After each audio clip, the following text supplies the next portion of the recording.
If I have 100 employees and 2 are stealing, I would rather have them get away with it forever than make 98 people feel like a thief who are not a thief. And you can disagree with me and hate that, but I think I'm going to get better performance out of those 98 people because they feel valued and trusted. Matt, I feel like all the threads that we've been pulling at have led us right here. The challenges with the disconnect, empowerment, communication, performance, everything. It all comes down to this, which is the idea of trust or a lack of trust. Throughout the previous episodes, we basically outlined this complex ecosystem of written and unwritten rules or quote unquote best practices, which what I'm hearing are built for one thing, and I would call that efficiency. So many companies, every opportunity to build trust or safety, making mistakes, learning from them, asking for help, making suggestions, those have all been meticulously scalpeled out in the name of efficiency. And I don't think the intention was for this to happen, but trust seems like the collateral damage.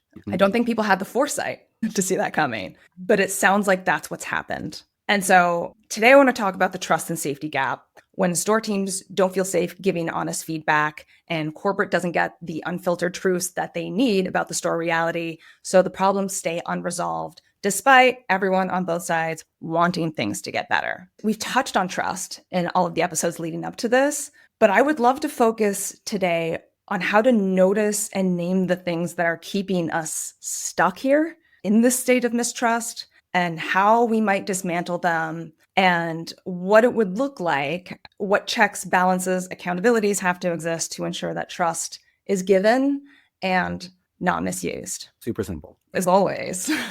Why can't we just write fluff? It would be so easy. So something I want to say, and something that keeps coming up, the underlying issue at hand that I think is contributing to this, every conversation in retail happens in the context of a power imbalance. Corporate has all of this power, but very little context. And stores have all of this context, but very little power. They need each other. Everyone needs each other to do their best work. But it doesn't sound like an honest conversation around these issues. It happened ever. So despite there being some mechanisms for feedback or conversations and things like that, employee engagement surveys, store visits, in theory, in a perfect world, those things would bridge this gap and we could have these conversations, but it's not happening. So what's getting in the way? Such a loaded question. As we try to focus on a lot of the solutions to some of these problems in retail, I do also want to mention the things that I also think we can't fix or control as two people on a podcast, but are worth mentioning because they are part of the problem, and to not mention them is to do a disservice to our listeners, which is there is some elitism, classism, and ego that are all rolled into some of these trust issues in the sort of corporate versus fields and how corporate views the field. Not all corporate teams, not all corporate people, but there is a large sentiment of, even if the correct information is shared, well, you're just a store manager. You don't have the fancy degree or whatever that is, or the experience of sitting in an office for 40 hours a week. How impressive. Rude. And, the specific example I want to give is, I think, and this just happened to me recently, one of my biggest frustrations in my career has always been how retailers don't understand Boston. Now, that's a very specific example, but I think a lot of people will be able to relate to it. And Boston is a major city. We're not some podunk town in the middle of nowhere. And yet that's often how it feels from what we get from corporate. So a lot of companies I've worked for are either based in New York or San Francisco, and they think that Boston is just a smaller, quieter New York, and then act accordingly. And I actually had this experience working for a British company too, where they were based in London and they act like Boston was just a smaller American version of London. And why I'm saying all this is because there was no trust in that what we communicated in the field about our market was valid. As if the differences in weather, people, traffic patterns, etc., were actually us just making excuses, not us trying to give them the full context so that they could make better decisions for our market or help us make better decisions for our market. And so that's been a big issue in my career. And I know other retail leaders in my area have struggled with it. And just to get a little bit more granular for 1 second, like New York has 8 million residents. Mhm. Boston has 600,000 and 1.2 million if you count college students. So our population is doubled by college students. What that means is every college break impacts retail in a way it just does not in every other city. It just does not. Is half your population college students? No. It also affects how we hire, who we can hire, what their availability is. The amount of times I've heard companies say, well, they can't go home for Christmas break. That's a blackout. Okay, well, then I won't have any employees then, because that's who works here. Do you think the other 600,000 people in Boston are running down for this $12 an hour shipment overnight job? They're not. So it's, and I say all this and I'm getting really granular to illustrate the point that some of what we're talking about is solvable and we can get to that. And some of it is just corporate needing to really trust the people in the field. And if you don't, I have a really quick solution. Why aren't you hiring people you can trust? That's always been my question. So I went through 4 rounds of interviews so you could not trust me. That just seems like a lot of work on your part and my part. All for, like, why not just hire the first person who applied then? What were the 4 interviews for if not to vet me and make sure you could trust me as a leader to run this business that's important to you? So yeah, before we like fully dig into all of the little niches, I wanted to say my piece. I love it. What about what you just said sounds like something we can't solve? Not that we use a podcast or magic, but what in there do you think that we can't talk about to make someone have a realization that this is going on and that they might make adjustments to correct it? So it's not, I think, I think people could listen and have some realizations. I think, I guess the part that I'm skeptical that could change is that people will listen without their ego involved. And I think just that, we said it before we started hitting record, and I think it's worth repeating, like neither of us have a degree in psychology, but I think we both have an understanding of humans and we're both so curious about humans and how they work. So I feel confident in that enough to say that ego gets involved. And I think my interpretation just from dealing with a lot of corporate leaders is there's corporate leaders who are super like down to earth and they're like, I want to hear what you're saying and we're going to change things based on what you're saying. They're rare. And because their ego's not involved. If I tell them this isn't working, they're not taking it as a shot to the bow. But a lot of corporate leaders do. Mhm. And I think that's part of the reason they can't fully engage and listen is because they're taking it as a personal attack, which again, side note, has always frustrated me because store leaders have to take a lot of feedback and coaching that oftentimes does feel personal. And we are told that we have to like table that and move on. But yeah, so the part, to get back to your question, the part that I feel like we can't solve is like that ego problem. And like maybe we can, and we, people have some awakenings, but I think it's worth mentioning because one of the things that I've really started to think about as we move further into our podcast journey is what I want from this is I want corporate leaders to hear this and maybe think of things differently that can be done, and also hear where they've done things right, because there are, obviously, it's not all bad, but I want store leaders to hear it and feel heard and feel like what we're saying is real and we're not just being yet another voice in the retail sector that's like, it can all be solved very easy. And it's actually you who can fight forest fires. I don't want to oversimplify. There are some things sort of like out of control and that make it a little bit more nuanced and difficult to come at. Yeah, I appreciate that. At the start of our very first episode, I said, this is the conversation I wish my corporate clients would have with their store teams. They're not. That's a big part of why I wanted to do this. I think it's critical to solve the problems that they want to solve. And I also think it's going to be really enlightening for them to hear your voice, to hear about your business acumen, about your insight, your experience, how things land on your desk in your store. So I really hope that they are open to a little bit of self-reflection. Me too. And to what you said at the top of this, right, about ego or things like that, understanding that they can, should, have to trust their store leaders' business acumen, not just their business acumen, but your intentions and your integrity. You're Hmm. in this to win too. Hmm. You're a competitive, high performing person. And I think a lot of store managers are too. Oh, for sure. I mean, some people treat running their store and their P&L like it's a blood sport. Like they're like they are in it to win it. This sort of like weird assumption that we're not is sort of has always perplexed me. And I don't know that it's like conscious where they're like they're not, they don't care.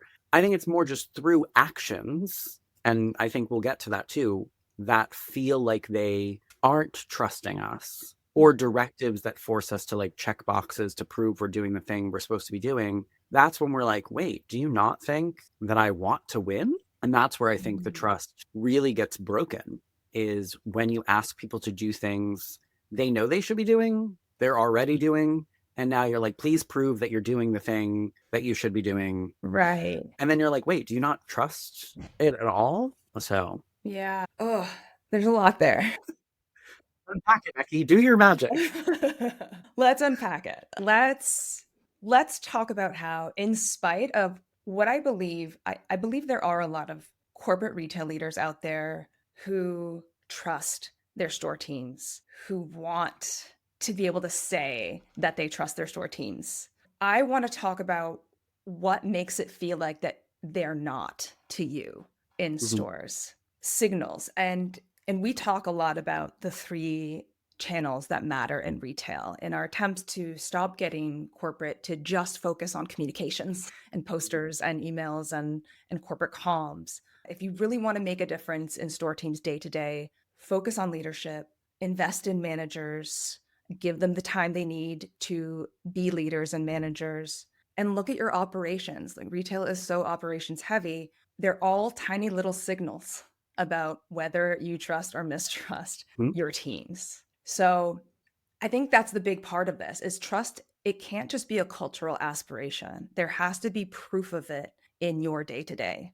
Mhm. So let's try to talk about specific examples of proof that it does or does not exist. Is something coming to mind, a specific example that you can tell me about a time where you felt mistrusted? Oh man. You know when people say in like movies or TV that like right before you die, your life flashes before your eyes? That question is, I just like images are swirling. There's so much. I'll give you an example. So typically when you have like a merch move, oftentimes you have to send pictures to prove that the merch has been moved or the window is complete. And that feels like micromanagement. That feels like there's no trust. But 4 or 5 stores probably didn't do it. So they needed the pictures. So there's a reason they're asking for that information. And I think, and this has been another like sort of issue I've had in my career, where leaders are treating huge swaths of a team like a kindergarten class where 2 kids are the class clown and now no one gets recess. And I've always wondered, like, why can't those 2 kids just not have recess? Like, I just want some fresh air, for the love of God. And that's how retail feels. I mean, I even think about, there was a time we had to all change our passwords for like a internal thing, but it was due on a certain day. Well, like 6 stores out of, 50 or whatever didn't do it. But everyone got the email that was like, if you're on this list, and it's like, well, you see the list, send it to those 6 people. I don't need to see it. But the word that kept coming up was compliance. Yeah. Retailers are obsessed with compliance, legal compliance, HR compliance, visual compliance, compliance, compliance, compliance. And I think more autonomy needs to be given to district managers to decide which compliance things, not the legal ones, obviously, but which compliance things are necessary so that the people on their teams who do have their trust and they know will do the thing don't need to get so much messaging. I have not answered a single question you posed to me today. Heavily edited episode coming to you, folks. But I think it's because it's really hard to pin down. I feel like I've had moments of trust in my career. It's not to say that I never feel trusted. And I feel like you wanted to end the episode with this, but I feel like we need to start it with it, which is this idea of being trusted by your boss or trusting your boss, but like not trusting the system. Because I feel like that's the real crux of the problem. And actually, it's why I'm bothered by, I don't know where people get these stats. I think a lot of HR and retail stats are just like sort of made up, especially the one around people leave leaders, not whatever. And I don't think that that's true. Hot take. I think people leave really bad systems. And because I've left some amazing bosses, shout out Jake, Jenna, there's more, Katie, like, because they were in systems where I felt like I could trust my boss and I felt like my boss trusted me, but I didn't trust the company and it felt like the company didn't trust me. Mm-hmm. And that is a really weird environment to exist in. And it's not just because what if your boss leaves now all of a sudden like you don't have trust. It's also because it's like you want the larger entity to see what you're doing and to trust you as a business leader. And it's weird to sort of have this, and sometimes I've had this actually happen, like basically a person whispering in your ear, I know you're doing the right thing. Yeah, but I want the whole system to see that I'm doing the right thing. I think this makes a lot of sense. And I think this idea of I really trust my leader, but I don't trust the system that we're both in is really common. Yes. And what's interesting, what happens then is it kind of becomes like you and your leader against the system, right? And that doesn't really breed company affinity or trust in your larger employer. Like these good leaders, right? I'm not putting them in air quotes if you're watching this on video because they're not good. I'm just questioning the method here of they'll often teach you how to avoid the system, how to work around it. Do they feel powerless to actually change it? Is that why? So let's talk about the specific examples. Let's talk about micromanagement as a signal of mistrust. And let's use the visual directive that you talked about, the photo to prove that you did the thing. For one, I appreciate that you're playing devil's advocate for corporate already. I like that you're going there these days, that you're on me like, look, I get it. The things you have done to me, Bekki. Right? They have hundreds of stores. They have hundreds of locations. They want to ensure consistency. To your point, they've had experiences of stores not doing these things or maybe not doing them properly or how they would like them. So they're concerned that it won't get completed, that it can be just put off or ignored if they don't have some sort of proof of compliance. Those are all true, but it doesn't mean that it's also not true that the undertone of that rule is that you feel mistrusted. So maybe using that as an example, do you have ideas that you as a store leader and corporate, how else might we go about this issue that sometimes people don't do it or sometimes people don't do it well? I think having an environment where there's, trust and safety kind of like are hand in hand in this. And I think having an environment where you could be honest and be like, listen, I didn't hit that deadline. Yeah. My window, not done. So I've been in that environment maybe once. And in that environment, when you were to share like, hey, so window was due Tuesday. Listen, I've got call outs, I've got the flu, we're doing this hiring thing, whatever. Yeah. When I've been in that environment, that leader and that system actually, because I wasn't punished by either, asked me, okay, when is the date you can get it done? Oh, well, I can definitely get it done by Friday afternoon. Great. Let me know when it's done. And that's let me know when it's done was a text message, not a photo. And then obviously if someone showed up for a random visit, I mean, now that's where you should stop trusting me if it's not done. And I think, pictures, to get a little more granular in this, pictures are also, we're lied to about why. They're like, well, we want you to be able to see other stores and what they're doing and get ideas. No one's digging through every store's thing. Some people are. There's going to be some visual managing psychos who are like, oh my God, I went through every store's photos. Of course you did, Susan. We're not talking about the overachievers here. I'm not digging through every store's photo to get ideas. I love to get ideas from other stores, mostly by visiting in person, but that's the reason that's given. And it's so transparent that you're like, that's not why you're doing this. And I think it also makes people at the store level actually less trustworthy the more you don't trust them, because here's what's going to happen in some of those scenarios. I'm going to keep using visual as an example. Let's say there's a whole new women's denim setup, and I don't know, I don't have a photo due. I just have to set it up. You're going to make the best decisions for your business. You do the thing, you set it up. Okay, whatever. Great. I did it. It's done. And, someone comes in and visits. Let's say and this happens a lot in clothing retail. You have a purple sweater. It's not called for in any other area. So you decide to put it in that denim area because it feels like it fits, but it's not called for in the directive. But you didn't have to take pictures. So you're going to squeeze that purple sweater in there. You get a visit now and they say, hey, what's up with the purple sweater? And you're like, hey, it didn't go clearance. It doesn't really go there. I'd worked it best here. Now they're probably like, okay, cool. Makes sense. Whatever. Now you require me to send photos. I'm going to second guess where I'm putting that purple sweater. So you know what I might do? I'm going to take that purple sweater out of the photo, take the photo, and now I'm putting the purple sweater back. And that's where it's living. And now I've essentially lied to you via photo, a lie that I would never tell Right. if the photo wasn't required. Because now I feel like, well, you don't trust me? Well, that means I have to be really careful about what this photo looks like. Because also no one wants because sometimes some companies it's in like, and we can give you feedback and we can talk about it and we can share and we can be vulnerable. But what it really feels like is like you're being publicly lambasted because you didn't know where to put a purple sweater. So instead of getting that, you're like, you know what? I'll make it exactly like the picture. I'll remove the sweater. And again, if you were in an environment that felt safe and that being wrong and making a mistake was okay, you would either leave it in the photo or you'd message someone before the photo was due and be like, hey, where's everyone putting that random sweater?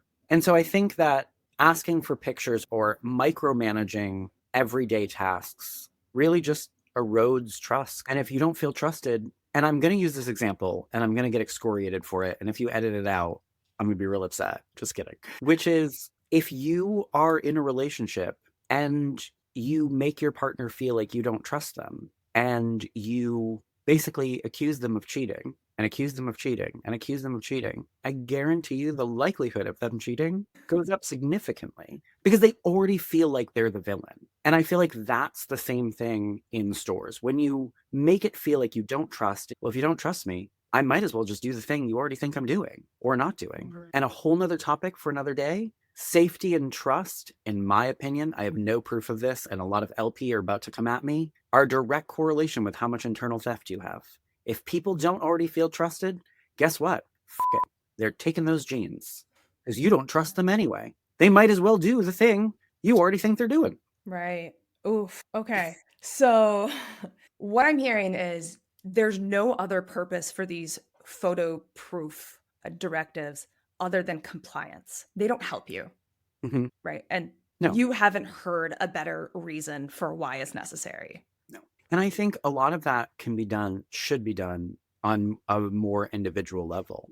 Mm-hmm. I think if a district manager comes in or a visual regional person or whoever comes in and sees that some things are wrong, and then you adjust them together, and they take, say, before and after pictures and then say to you, hey, I'd love to use this as an example. Great. Use it as an example. Or you walk into a store and they're like amazing, phenomenal. Take a picture, share it with the group. Want to show you guys something I saw out in the field that was amazing. Mm-hmm. Great. I think using pictures as a tool for either coaching or rewarding is amazing, and you should do it, but on an individual basis, not on a compliance basis. Okay. But it's different if you have a store visit and you can give someone context. Then they see that you've made a clever decision or the best decision you can. And that's different than I have to submit this photo with which I don't give any context. And someone's going to judge why I did this because they don't understand my store and they don't. So, and as someone who over explains themselves at a personal, professional, in all levels, it feels like there's no winning because it's not like you can attach an addendum to the photos of here's why I did. And even if you can, every reason in retail sounds like an excuse. right. There's no reason you can ever give for doing something sometimes, especially via writing, email, text, whatever, that feels not like you're just giving a bunch of excuses. Whereas in person, you can have a real conversation about like why decisions were made. And again, I will say it, it's controversial. When I posted on LinkedIn, a lot of people got mad at me, but I think we need more visits and more random visits. And that actually wouldn't erode trust. It would actually, as long as they were, facilitated correctly, they would actually imbue a lot more trust because then you'd learn that there's no punishment. It's just about having a conversation. And then you could go from there. So it's interesting that everything feels like an excuse in writing, but not when you have someone in your store. So like when someone's in your store visiting, you can give them context. It doesn't feel like an excuse. But if you're sending a photo into the internet's abyss and you're not sure who's looking at them and you provide context, it suddenly feels like you're making an excuse. Mhm. Why is the recipient of your context changing how you think you'll be perceived? I think because the ask is pictures, not pictures and a story. Right. The implicit expectation is the picture is going to speak for itself. Yeah. That's the implicit thing that's being said. When in reality, it can't be. Like, it Right. can't speak for itself. You don't know why I put that purple sweater in there. And I'm using a purple sweater. Everyone in closing retail right now, you might not know this. They are all like, speak on the purple sweater, because there's a lot of times that, let's say I post that picture, maybe every other store sold out of that purple sweater. Maybe the inventory was so low at a national level, they didn't even include it in the new book because they were like, whatever. And that happens a lot where they're like, we're not going to include the SKU because we have 800 stores. There's only 52 of those sweaters left. Mhm. What's the point? Well, what if I have 20 of them? I Right. need to make a decision. And if I just post that picture, you're going to be like, where the hell did that purple sweater come from? There's a Right. lot of questions you're not going to know the answer to. And even a regional visual person might not know the answer because they might not be the one who came up with the SKUs that were going in the book. That was probably like an inventory allocations team. So the picture cannot speak for you, but we act like the picture can speak for you. I think I said this at the very top of this episode. Corporate has all of this power and authority, but not enough context. And Mm-hmm. stores have all the context, but not enough power and authority. And this is coming to life here. In an Mm-hmm. attempt to gain context, corporate is asking for photos. It's not working though. It's almost if you want a photo to see the efficacy of a visual directive or something, it's like, give me a video of a walk around of your whole store. I've had to do those. Really? Did that Mm-hmm. feel better? It felt slightly better for me only because I got to be myself. Yeah. Like, I made jokes. I think I literally walked into my store and was like, hey guys, this is Matt and this is my crib. Or I made some like MTV Cribs joke, which was appreciated by the other millennials in the visual department. But like, I got to be a human and Oh, not sort of a compliance robot. And the other part I want to say about this that I just thought of is, other than people taking out the purple sweater, taking a picture, and then putting it back, the other thing companies risk, and I've seen this many times in stores typically that I've taken over, where the previous manager, in an effort to be compliant, has pulled every SKU not pictured off the floor and into the back. So you basically have a couple of issues here. You have like dead inventory that can never sell because it's hiding in the back. It might be on some sort of markdown schedule, like a lot of companies have. And now you're just eroding the margin further and further on all of those items because you're not putting them out. And I remember when I was at Williams Sonoma, I had this issue that I came into, and I had a visual person who worked for me, and she wanted to make it look like the picture. And I was like, totally love that for you and your journey, but that's not what's happening. I'm going to challenge you, because she was like very artistic. And I was like, I'm going to challenge you as an artist. These items need to come out of the back room. We need to sell them. They are for sale. And then what was confounding is there were some people who felt that I should have kept them in the back, like above my store level. And that's just weird to me because they wanted the powers to be to see that all the stores look the same, whatever. But it's like, why can't you provide the context? So this isn't just about safety and trust. It's also about, then you make people, to go back to our metric that you're measuring conversation. Because again, as you said in the beginning, this all ties together. When you're measuring the wrong thing, so you're measuring pictures and eroding trust, and now I'm feeling like I have to hide merchandise. Well, now I'm hurting the business right. and I'm losing sales. So this is like, this trust and safety problem has ripple effects, not just in trust and safety, but in my opinion, internal theft. I'm throwing that in there because I think it's like the topic we're not allowed to discuss in retail, and also in margin erosion and other things. Okay. Bottom line, don't think photos are a great idea. Leave it to store visits. Let the context be explained person to person. And if you see something great, go ahead and take a photo and share it and inspire others if that's your intention. Mm-hmm. All right, let's move on. Let's talk about how trust gets built into operations. And you just talked about loss prevention. Mm-hmm. We've touched on different policies that indicate mistrust, something like a bag check Mm-hmm. before leaving stores. Mm-hmm. This seems so cringy very common. It's more common than not. How does it feel as a store manager checking your team's bags? Terrible, awful. The amount of people that have had to like, they're living their lives so and doing normal things. So like the amount of people that have like then feel embarrassed because I'm seeing their like whole world of, oh well, I know you're menstruating. That's good. Oh good. You're using protection. I love that for you. Great. Like the amount of things you find out you don't need to find out. And it's just such a, and they have to check my bag too. Who they? The Someone employee, on I your team? can't leave without someone checking a bag. So someone has to check my bag after I check their bag. Oh. I mean, there's obviously cameras in a lot of stores. Shout out to Lush, though, who not only doesn't have cameras in their stores, not to blow up their spot, but the founder like doesn't believe in video surveillance of your teams. And it's so funny because working at companies, I've worked at a few that don't have cameras, and I've worked at a bunch that do. And I remember telling a higher up leader somewhere in a place that we did have cameras that I've worked for places without cameras. And he was like, but what if, how do you, and it's like, so that's what you're relying on to tell you when something goes on. And that to me is awful, but also, and I mean this with my whole chest. I would love to actually like walk through it one day, but like the P&L will tell you everything you need to know. Mm-hmm. Everything you need to know. Internal theft, it's on there. I mean, it's not on there as a line item, but it's on there. There are also other behaviors that you can look at that lean towards that. Also, a lot of internal theft people, top performers.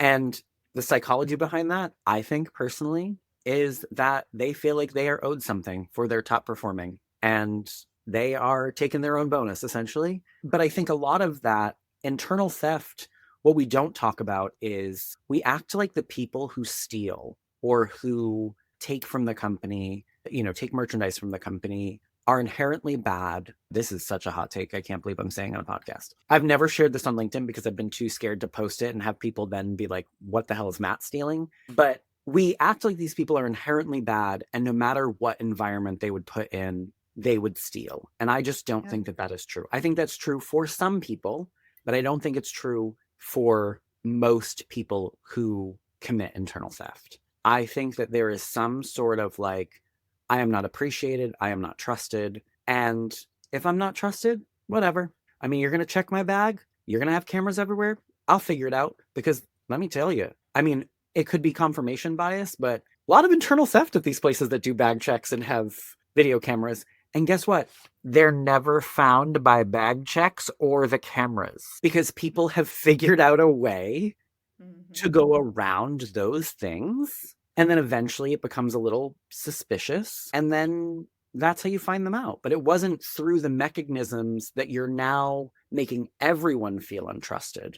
And there are a lot of LP people that have a real fetish for internal theft. They're like, yeah, I'm going to find them. And I'm not saying that we shouldn't go after internal theft or external theft. It's just, who are we hiring and what do they add to the culture? And that includes the loss prevention team. Yeah.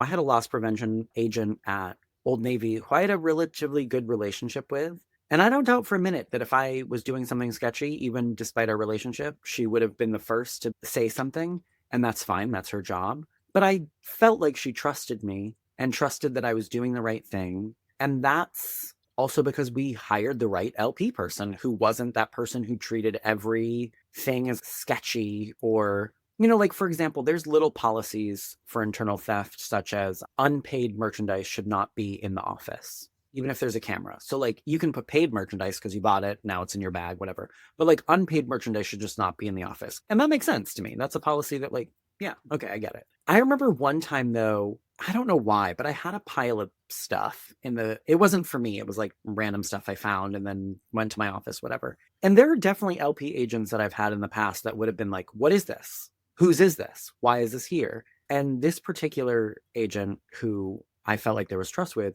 she literally was like, so merchandise can't be in the thing. And I'm like, oh my God, yes. Let me remove that right away. And then we laughed about it. But yeah, long story short, I think that there are a lot of policies that erode trust that actually contribute to the level of internal theft happening in stores. What you said makes a lot of sense. I think this idea that environment dictates performance is critical.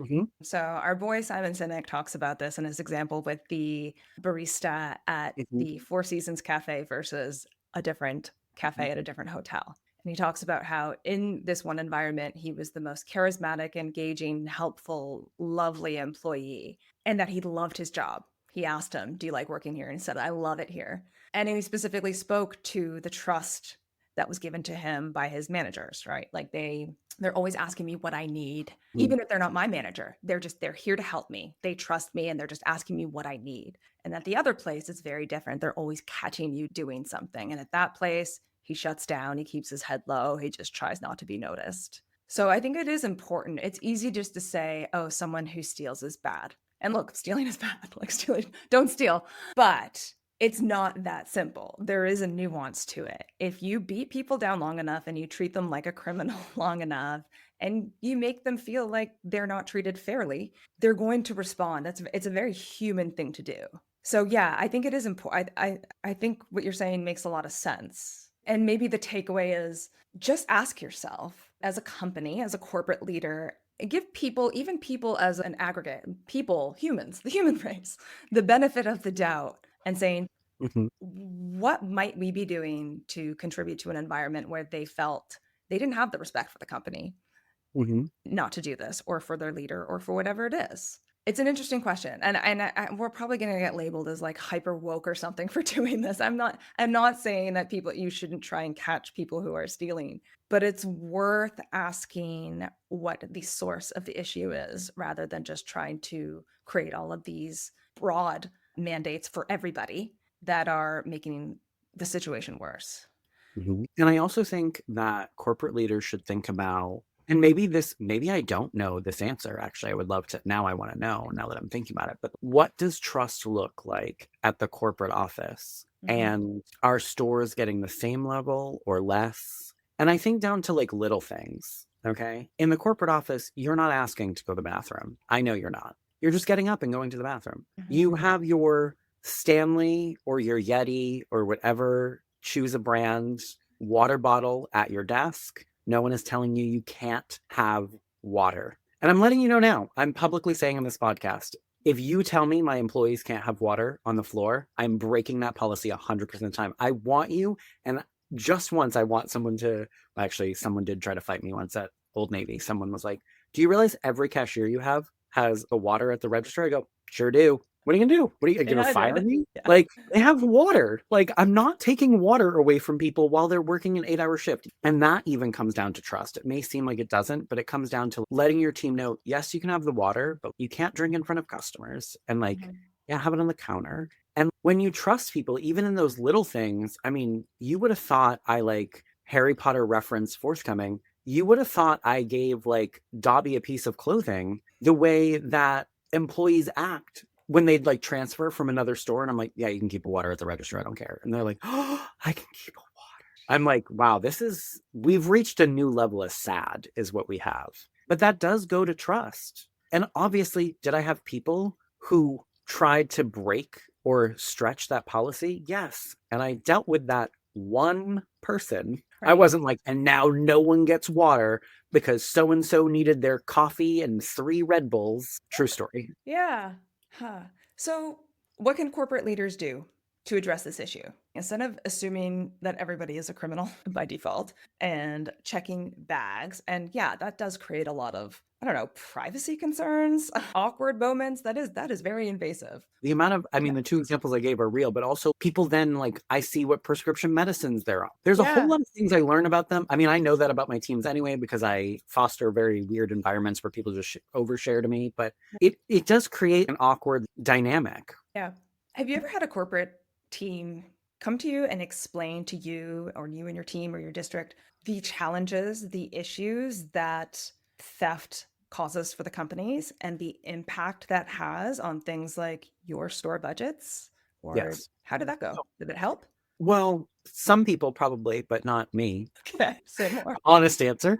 It didn't help me because I think it's like, for me, it's one of those things where it's like, you're telling me all the reasons you need all of these things to solve a problem that's actually exacerbated by all of the things you're doing before that. So that's why it didn't work for me, because Right. I am like, well, we're just breeding an atmosphere of distrust and disloyalty. And then we're having higher levels of internal theft. And now you're like, internal theft is a big problem Right. and it's getting into your budget. And even in some of the places I've worked, I wanted to be like, no, trust is cutting its way into my budget. And you're now trying to fix trust or lack of trust with more lack of trust.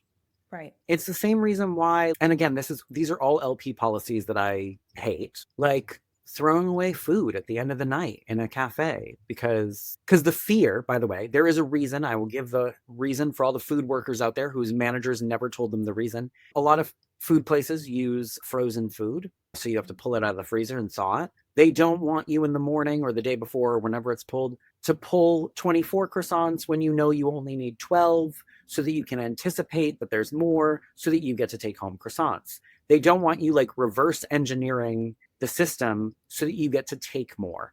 Or at companies where you get to write off product, so cosmetic brands, where you get to write off product because maybe someone like dented a jar or opened the face cream and stuck their finger in it. You know, they don't want you writing off too much because they're afraid you're going to stick your finger on purpose and then take it home. So they don't allow you to take that product home. They make you throw it away. That is why the throwing away policies exist. It is to prevent people from finding a sort of lawful or, approved way of stealing, essentially. And I worked for a company that actually allowed it up to the manager's discretion what people got to take home. And that was the best policy I've ever heard of in my whole life. Because then, I mean, obviously a manager could be stealing too, and they do, but again, that's going to show up somewhere. There's a waste budget. I mean, if the waste budget's 2% and yours is 7, hello. But so in that one company that allowed the manager's discretion, then you're able to look at an employee and be like, you know what? Yeah, take it. Like it's going to be thrown away. Please take it. Because you know, in that scenario, that employee didn't ruin that thing on purpose. You watched the customer like stick their finger in it aggressively. It's always aggressively. But so there are reasons behind all of these loss prevention policies, but they all feel like distrust. When you're watching hundreds of dollars of cosmetics go in the trash, when you're watching perfectly edible food also be thrown in the trash, you're like, wow, all so that I don't take home a croissant? Because we all know how it's interpreted. And again, I'm letting you know, at every food company I ever worked in, we took them home. Yeah. Well, like also that you might not be tempted to plan Yeah. something to take home. Like, But again, which is trackable because every company that I've worked for that does that, I mean, the frozen delivery, let's say you get 100 croissants, it's supposed to last you 7 days. Why are croissants only lasting 5 days in your store and you get a whole new delivery? There is something that will show in reporting that's going to tell you there's a problem. And it doesn't need to be now we waste food all so that we can punish the one person yeah. who was maybe going to do the wrong thing. And also that person who was planning that had put them in accounting because let's say they're thinking. They've got strategy brain. Oh, always looking for people's strengths. Love Yes. it. Okay. So this is tracking back to what you said at the top of this episode, which is just there needs to be trust that the people you hire have some kind of integrity. Yeah. You need to believe that, and then you need to put them in an environment where they can maintain their dignity and have that integrity so that you don't force it out of them. Mm-hmm. And I want to say really briefly too, I feel like more companies need to manage the P&L better and manage teams and leaders through the P&L more, not just like sales or not just the KPI focus of the moment. And I know that that's not directly related to trust, but I'm saying this all to say, if that was the case, you could go after where the real problems lie and really put more focus where you need to put focus, which would make the people doing the right thing feel a lot more trusted because they'd be left alone. Right. Yeah. Okay. Let's talk about maybe this is connected to that. Let's talk about how mistrust can be bred through communications. Mm-hmm. So the most obvious example we talked about was, stated values, posters in the break room, it's on the wall versus what actually happens. This one is really tricky. I do feel like people get put between a rock and a hard place with this. When I talk to corporate leaders, corporate retail leaders, they really believe a lot of times in their values. Oh, for sure. Yeah. But then all these little things happen, right? And they get the squeeze to do something about it. And there's always this sense of, I need, and this is probably what a lot of it comes down to, is I need to cover my own butt. I need to show that I've done something about this, and I need to show that this isn't my fault.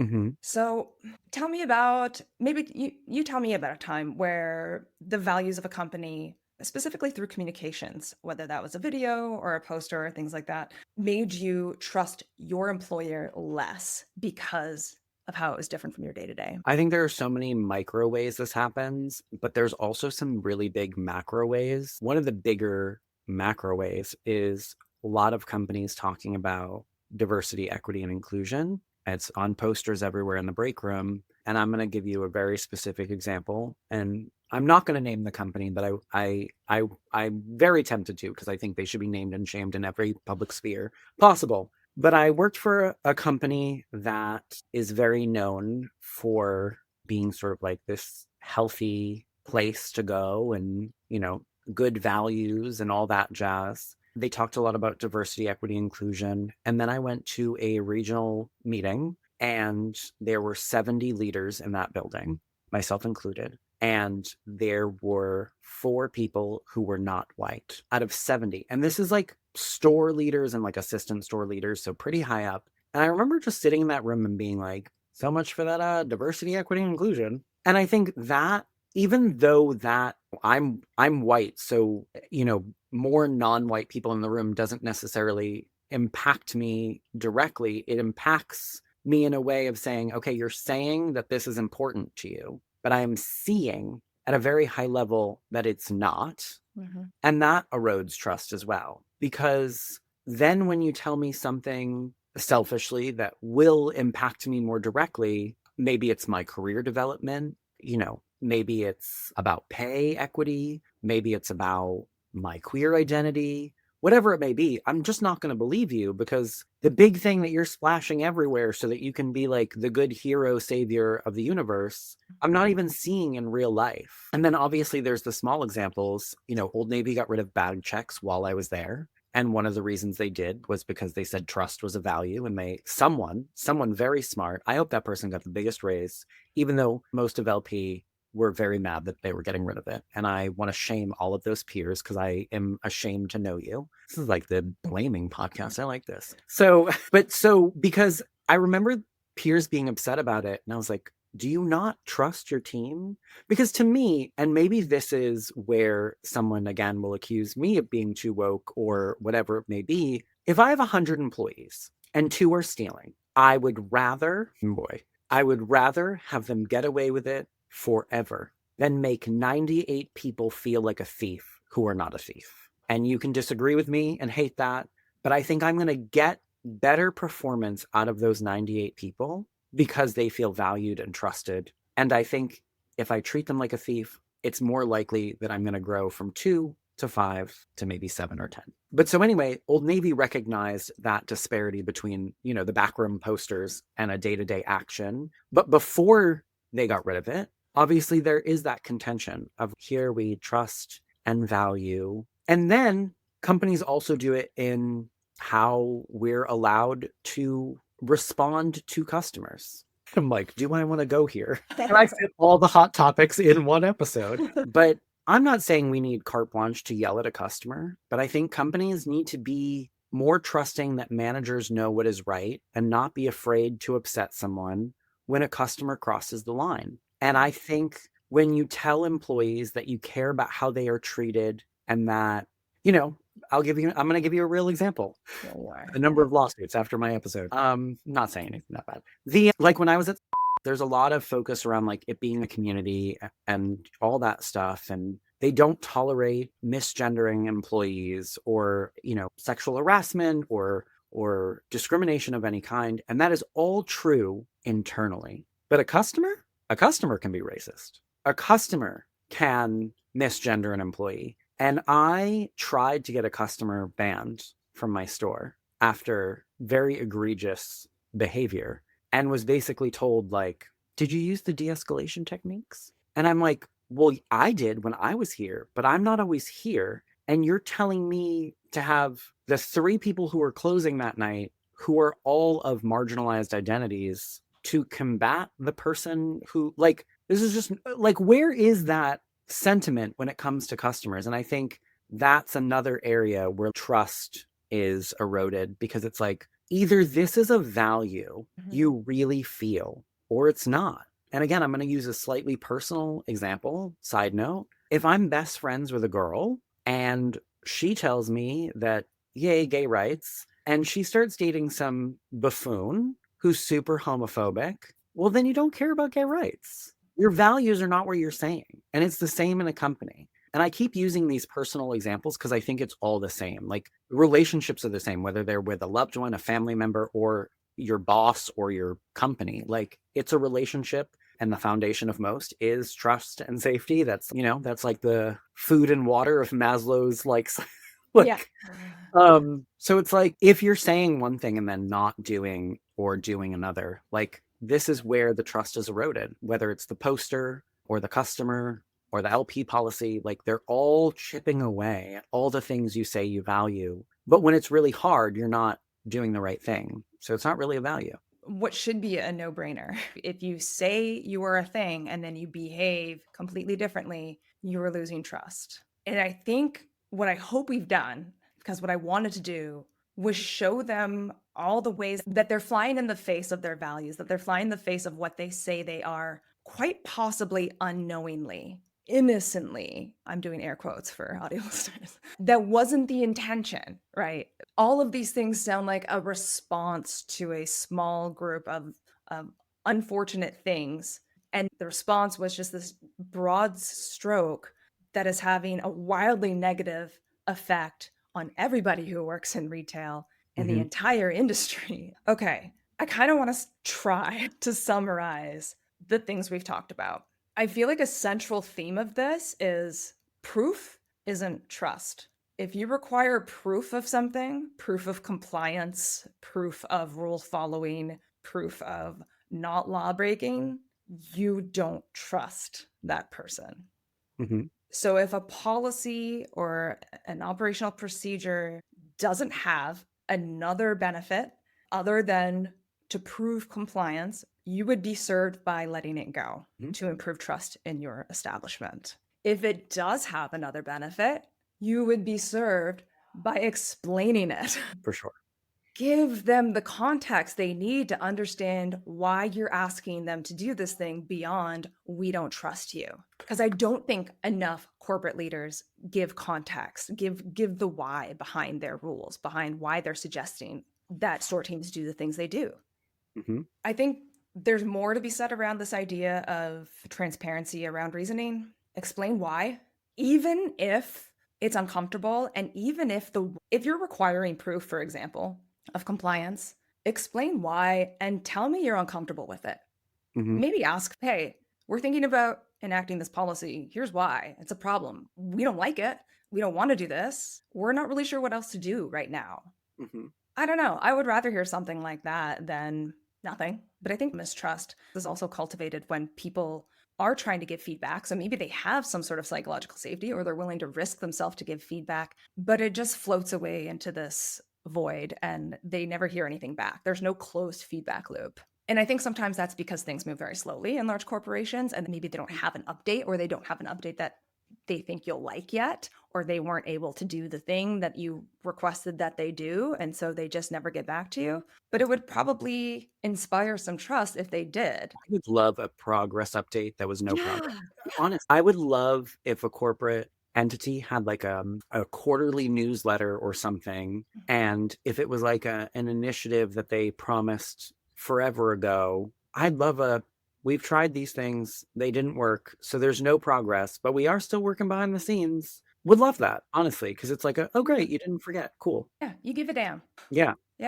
Okay, so I've outlined a couple of thoughts, high-level thoughts. And look, we never claimed that this was going to be a 5 easy steps to fix trust in your workplace, because it just does not work that way. Like, this is metastasized throughout retail in every facet that I can think of, so much so that I couldn't think of a single place maybe where it doesn't live. So I think my first point would be start with the structural changes that we've been discussing here, not just your cultural aspiration. If trust emerges from systems that enable it, not just leaders who desire it, start to evaluate the processes that you have, your operations, and through the lens of looking for mistrust or assuming guilt or not giving credit to someone's integrity in store. And if something, I guess just ask yourself more as a corporate leader,